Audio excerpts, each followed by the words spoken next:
آپ ہاں نے جی تو جی بتائیے. ہاں بیسیکلی ہاں ایک بولیں. بیماری کی تشخیص کی ہے اور بیماری آئیڈینٹیفائی کرنے کے بعد اس کی دوا تجویز کرنی ہوتی ہے. آپ نے کہا کہ یہ گوئنگ کنسرن نہیں ہے, میں نے سرجری دیکھیے ریکوائرڈ ہے. اب وہ سرجری میں کیا کرنا ندیم چاہیے, بھائی کیا کرنا چاہیے؟ ندیم بھائی ندیم بھائی آپ نے میرا پورا انٹرویو, پورا وہ تقریر کا جو آخری پورشن تھا وہ شاید آپ نے نہیں دیکھا, وہ پڑھیں. اس میں نے سلوشن دیا تھا.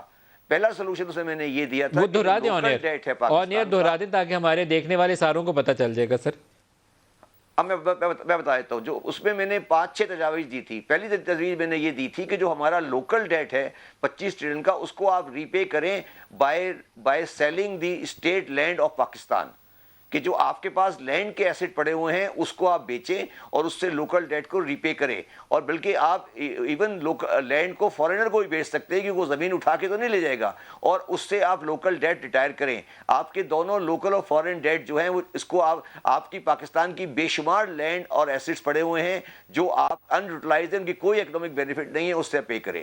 دوسرا میں نے تجویز یہ دی تھی کہ پاکستان کا جو آپ کا NFC ایوارڈ ہے جو ہے اس کو آپ لمٹ کریں کہ وہ NFC ایوارڈ آپ کے انٹرسٹ ایکسپینڈیچر کے بعد ڈسٹریبیوشن ہوگی. آپ 18ویں ترمیم میں امینڈمنٹ کریں, اس کے بغیر یہ بیلنس شیٹ چلنے والی نہیں ہے. جو قرضے لیے ہیں پاکستان نے وہ صوبوں نے لیے ہیں, وہ صوبوں میں خرچ ہوئے, اسلام آباد میں خرچ نہیں ہوئے. تو جب تک آپ ایلوکیشن کر رہے ہیں NFC کی, وہ انٹرسٹ مائنس کرنے کے بعد کر لیں, جس کی بعد اس کو آپ پرائمری ڈیفیسٹ کہتے ہیں.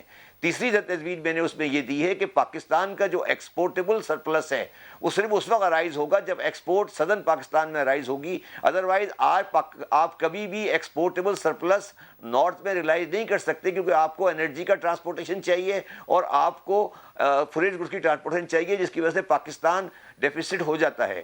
چوتھی تجویز میں نے یہ دی تھی اس کے اندر کہ آپ آپ کا جو آپ کی جو امپورٹ بل ہے اس میں آپ امیجیٹلی یہ پرنسپل رکھیں کہ ہمارا امپورٹ بل امپورٹ سبسٹیٹیوشن کے لیے ہوگا. آپ نے جو پچھلے 2 سالوں میں جو امپورٹ کا بل مینیج کیا ہے اس کے ساتھ پاکستان نہیں چل سکتا.